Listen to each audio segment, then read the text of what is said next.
ஒகேனக்கல் காவிரி ஆற்றில் விநாயகர் சிலைகள் கரைப்பதற்காக திரண்டு கொண்ட மக்களின் கூட்டம்.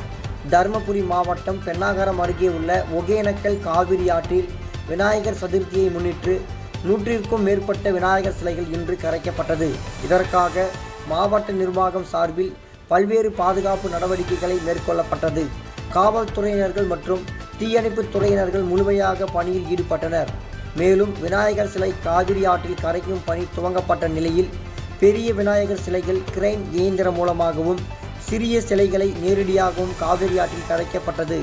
விநாயகர் சிலைகள் ஒகேனக்கல் காவிரி ஆற்றில் விநாயகர் சிலை கரைப்பதன் போது எவ்வித அசம்பாவிதமும் ஏற்படாமல் இருக்க தீவிர கண்காணிப்பு பணியில் காவல்துறையினர்களும் தீயணைப்பு துறையினர்களும் மேற்கொள்ளப்பட்டு வருகிறார்கள். தினமடை செய்திகளுக்காக தருமபுரி மாவட்ட செய்தியாளர் சந்துரு.